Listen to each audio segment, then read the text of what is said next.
पाकिस्तान की हाल ही में जारी इकोनॉमिक सर्वे रिपोर्ट 2024-25 की देश में गहराती आर्थिक बदहाली की साफ तस्वीर है। आंकड़ों के मुताबिक पाकिस्तान इस समय पर लगभग 76,000 अरब रुपए के भारी भरकम कर्ज में डूबा हुआ है। इसमें 51,500 अरब रुपए का कर्ज घरेलू बैंकों से लिया गया है, जबकि 24,500 अरब रुपए का बोझ विदेशी ऋण के रूप में लिया गया है। इस भारी वित्तीय बोझ का असर आम नागरिक पर भी साफ दिखाई दे रहा है। हर पाकिस्तानी नागरिक पर औसतन 3 लाख रुपए से अधिक का कर्ज बना हुआ है। इस गंभीर स्थिति के बावजूद पाकिस्तान सरकार और सेना का ध्यान देश के आंतरिक मुद्दों पर केंद्रित होने के बजाय अब भी भारत पर केंद्रित है। आम जनता रोजमर्रा की जरूरतें जैसे कि रोटी, बिजली, गैस और रोजगार के लिए जूझ रही है। विदेशी मामलों और राजनीतिक विरोध पर ज्यादा ऊर्जा लगा रहा है। वित्त मंत्री मोहम्मद औरंगजेब का कहना है कि पाकिस्तान की अर्थव्यवस्था सुधार की दिशा में बढ़ रही है और आने वाले समय में जीडीपी ग्रोथ 2.7% तक पहुंच सकती है।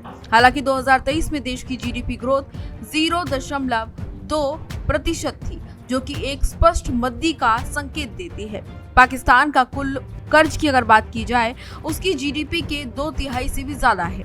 यही कारण है कि हर साल की बड़ी आमदनी सिर्फ कर्ज पर और ब्याज पर ही निकल जाती है। ऐसे में पाकिस्तान को काफी ज्यादा समस्या हो रही है। वहीं जब हम एक्सपोर्ट और इंपोर्ट के आंकड़ों को देखें तो निर्यात मात्र 27.3 अरब डॉलर का है और जबकि आयात की अगर बात की जाए तो 48.6 अरब डॉलर तक का पहुंच चुका है। इसका मतलब है कि देश का व्यापार घाटा बहुत ज्यादा बड़ा है।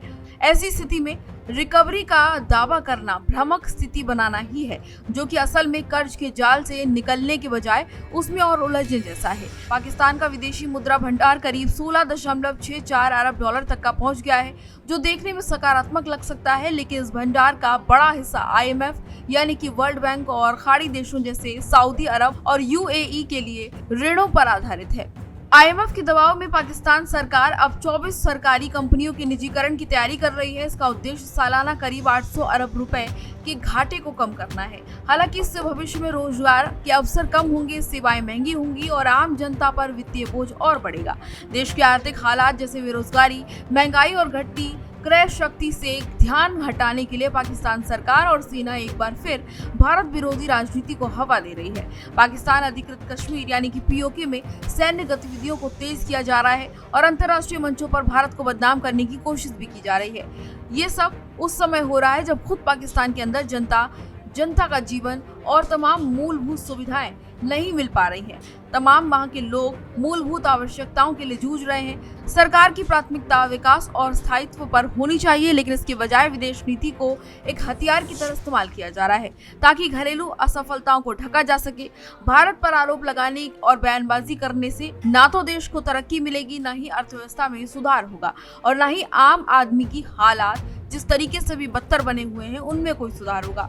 पाकिस्तान की मौजूदा आर्थिक स्थिति बेहद चिंताजनक है। भारी कर्ज, गिरती जीडीपी और बढ़ता व्यापार घाटा, इसके साथ ही आत्मनिर्भरता जो लगातार IMF पर बनी हुई है, वो एक गंभीर वित्तीय संकट को जन्म दे रहा है। इस माहौल में सरकार का फोकस जनता की भलाई और आर्थिक सुधारों पर होना चाहिए था, लेकिन दुर्भाग्यवश ये ध्यान राजनीतिक प्रदर्शन और बाहरी मसलों से ज्यादा और कुछ नहीं है। बता दें कि अगर पाकिस्तान को सही मायनों में आर्थिक सुधार करना है और अपनी स्थिरता को बेहतर करना है तो उसे सबसे पहले अपने अंदर झांकना होगा और देश की मूल समस्याओं को प्राथमिकता देनी होगी ताकि पाकिस्तान की स्थिति में कुछ सुधार हो सके। लेकिन फिलहाल जो स्थिति पाकिस्तान की बनी हुई है ये वाकई काफी चिंताजनक है। इस पूरी खबर पर फिलहाल इतनी ही जानकारी और तमाम जानकारी के लिए देखते रहिए भारत एक्सप्रेस।